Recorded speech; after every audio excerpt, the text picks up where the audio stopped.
Bom dia, que a graça de Deus que nos basta esteja sobre a sua vida, em nome de Jesus. Tudo bem? Como vão? Jornadeiros, né? Avançando aqui na nossa jornada, capítulo 14, e hoje temos algo muito profundo para aprender. Hoje eu vou falar sobre o seguinte: nadando contra a correnteza. Você já deve ter ouvido essa expressão, né? Você vai entender claramente aqui o que eu vou te passar, tá bom? Obrigado por me permitir entrar aonde você está neste momento e que não seja eu entrando apenas, mas que seja o Espírito do Senhor, através da palavra ministrada, que vai entrando no teu coração, no teu ambiente e no coração de quem quer que esteja ouvindo, tá certo? Não esquece, por favor, me ajuda aí, coloca aí o seu like, dá o joinha de graça, não custa nada, participa dos comentários também e não esquece de evangelizar, tá certo? Capítulo 14 de Atos, o versículo é o de número 21 e versículo 22. São esses dois aqui que eu quero meditar com você. Preste muita atenção, não fique distraído. Vamos lá. E tendo anunciado o evangelho naquela cidade e feito muitos discípulos, voltaram para Listra e Icônio e Antioquia, confirmando o ânimo dos discípulos, exortando-os a permanecer na fé, pois que por muitas tribulações nos importa entrar no reino de Deus. Pronto, preste atenção. Paulo e Barnabé foram para Derbe, anunciaram ali o evangelho, diz a Bíblia, né? E eles fizeram muitos discípulos naquela cidade. Depois, preste atenção, voltaram para as cidades onde eles tinham sido, posso dizer assim, perseguidos, expulsos, mal vistos. Eles voltaram para Listra, Icônio e Antioquia. Os judeus fizeram muita pressão, eles foram muito pressionados nessas cidades. Mas eles voltaram novamente para essas cidades para quê? Para confirmar o ânimo dos discípulos. Ou seja, eles voltaram para regar aonde eles tinham semeado. É muito importante os ministros do Evangelho e os cristãos, de modo geral, fazerem isto. Regar onde foi semeado. É aquela pessoa que você está evangelizando, falando de Jesus para ela precisa ser regada, ela precisa que você a aborde novamente. Aquele novo convertido na igreja, ele não pode ficar solto. Veio para a igreja, se converteu, ele precisa de uma atenção, uma conversa mais íntima, um diálogo, um aconselhamento, um acompanhamento, seja do próprio pastor, seja da equipe, enfim. É importante regar onde já foi semeado a palavra de Deus. E eles foram lá para confirmar o ânimo dos discípulos daquelas cidades, daquelas regiões. Muito importante isso. Agora, uma coisa interessante que eu quero compartilhar com vocês é que nesse ato de confirmar o ânimo dos discípulos, eles os incentivaram a nadar contra a correnteza.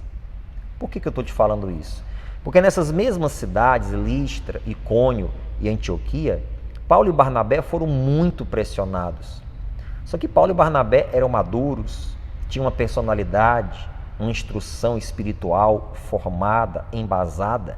Mas aqueles discípulos, que agora que estavam começando a dar os primeiros passos na fé, pessoas assim, facilmente elas são manipuladas, elas começam a ser induzidas a abandonar a sua fé e a sua crença, principalmente por causa da pressão dos judeus. Então, eles foram lá para incentivá-los a continuarem nadando contra a correnteza. E às vezes, na fé, às vezes não, muitas vezes, nós passamos por isso mesmo, exatamente. Nós passamos por situações em que temos literalmente que nadar contra a correnteza. É você que é um convertido, mas a tua família contra você. É você na empresa onde você trabalha que é declaradamente um cristão. Não que você misture religião com trabalho, mas pelos teus posicionamentos, pela tua postura, etc., sabe-se que você é um cristão, uma cristã. E aí todos contra você. Às vezes zombam, às vezes criticam, às vezes pressionam, às vezes criam situações para você pedir para sair quando você muito precisa do trabalho, do emprego. E muitas vezes temos que nadar contra a correnteza. E na nossa sociedade, de um modo geral, nós enfrentamos isso. Temos que nadar contra a correnteza. É uma opinião bíblica que nós temos quando uma vastidão de pessoas tem uma opinião totalmente contrária e avessa. E a nossa opinião, muitas vezes, é tida como preconceituosa. Acabam nos taxando de preconceituosos e dão vários subtítulos para a gente. Isso acontece. Então, muitas vezes, na nossa caminhada de fé, nós temos que nadar contra a correnteza. É muito bom o ambiente da igreja, né? Quando você vem ao culto e está ali todo mundo louvando na mesma fé e orando, e depois todo mundo senta para ouvir a palavra. Mas só que a verdadeira batalha nossa está lá fora. Está fora das 4 paredes da igreja. É no dia a dia, é no trabalho, é na família, são nos encontros sociais, em que nós temos que nadar contra a correnteza. Então, Paulo incentiva aqueles discípulos a fazer exatamente isso. Eles estavam em situação perigosa. Os judeus eram mais numerosos, eram influentes, pressionavam, iam para cima, e se eles se deixassem, facilmente seriam induzidos pela pressão, pelas colocações dos judeus. Então aqui eu estou para fazer a mesma coisa que Paulo e Barnabé fizeram com aqueles discípulos. Eu estou aqui para fazer com você. Nade contra a correnteza. Eu não sei o que é que possa estar acontecendo para que a tua fé seja abalada, a tua confiança em Deus seja desestruturada. Eu não sei o que é que possa estar acontecendo para você querer se desviar e etc. Às vezes não é nem impressão, às vezes é uma tentação, às vezes é uma fraqueza, às vezes é uma decepção, um esfriamento. Ei, nade contra a correnteza. Eu estou aqui para confirmar o teu ânimo e dizer que vale a pena você continuar firme no Senhor, porque o nosso trabalho no Senhor não é vão. E, gente, a recompensa será grandiosa, será maravilhosa. Então, nade contra a correnteza. Não importa o que você esteja passando, que tipo de pressão, de batalha, de luta, vá em frente, porque a recompensa vai vir para você. E aí Paulo, para fechar, ele fala uma coisa que assim eu quero abrir para vocês bem claramente. Ele diz assim, exortando-os a permanecer na fé, pois que por muitas tribulações nos importa entrar no reino de Deus. Quem dá esse aviso para as pessoas nos dias de hoje? Nesse evangelho triunfalista, esse evangelho moderno que a gente prega. Quem é que chega para os cristãos de hoje e diz assim, olha, fique firme, porque para ir para o céu, para chegar no céu, você vai passar por muitas tribulações. Muitos não querem falar isso porque não querem perder membros de igreja. Nossa, esse pastor está pregando aí que eu vou passar por tribulações.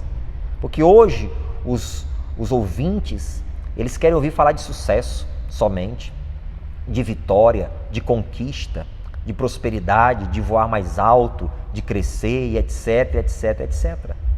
Mas não estão muitas vezes preparados para uma mensagem bíblica confrontadora. E está aqui. Paulo avisou os irmãos, olha, é por muitas tribulações que vocês vão chegar no céu. Na caminhada para o céu nós vamos passar por muitas tribulações.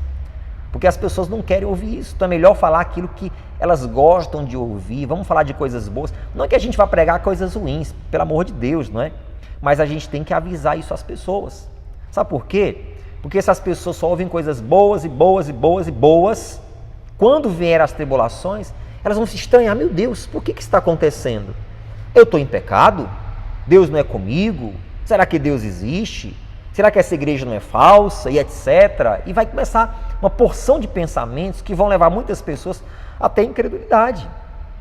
Então é necessário avisar. Para quê? Para quando as pessoas passarem, elas estarem sobreavisadas a respeito disso. E aí sabe o que é que acontece? Por estarem avisadas, elas vão passar de cabeça erguida, com a fé fortalecida, sabendo que aquilo é uma fase. Mas quando as pessoas não são avisadas, o que acontece? Elas ficam vivendo um evangelho triunfalista, fazendo expectativas que não existem e acabam por desertar da caminhada da fé. Então Paulo avisa a eles. Ele diz, pois que por muitas tribulações nos importa entrar no reino dos céus. Paulo está dizendo para eles, vocês vão passar por tribulações, mas não significa que a tribulação dura a vida inteira. É uma luta que passa. Então estou aqui para falar isso para você. Ei, acima de qualquer coisa que você queira conquistar aqui nessa terra, nós cristãos estamos numa caminhada para o céu. Escute isso, pelo amor de Deus. Tenha paciência para ouvir até o final. Nós estamos numa caminhada para o céu. E nessa caminhada, sim, vamos passar por muitas tribulações. Palavras de Paulo, palavras de Barnabé. Mas tudo passa. As tribulações não duram para sempre. A vitória virá, em nome de Jesus, ainda nesta vida. Creia nisso. Amém? Eu quero orar com você agora. Agradecer a Deus por essa palavra e tenho certeza que Deus ministrou ao teu coração. E tem pessoas que precisam ouvir isso que você está ouvindo. Não negue a oportunidade a esta pessoa de ter acesso a esse vídeo. Quando terminar aqui a oração, envia para alguém, só para uma pessoa não, para várias. Amém? Senhor Deus, em nome de Jesus, eu estou aqui na tua presença com dezenas de pessoas, Pai, que estão acompanhando esta jornada. E eu peço em nome de Cristo, Deus, por mim e por elas, nos dê força o suficiente, graça o suficiente, para que nós possamos suportar o que for necessário, Senhor. Porque acima de qualquer coisa que queiramos conquistar nessa terra, nesta vida, estamos em uma caminhada para o céu. E nesta caminhada, Paulo disse, iremos passar por tribulações. Muitos não estão avisados disso. E se estão, às vezes fazem vista grossa, mas é uma realidade. Mas tudo passa, Senhor. E quando nós estamos em Ti, toda tribulação cai por terra. Então, em nome de Jesus eu oro, enche cada pessoa do Teu Espírito Santo, porque Ele é a força que nós precisamos. E você sela dizendo amém. Amém? Deus te abençoe. Compartilhe o pão, a jornada continua.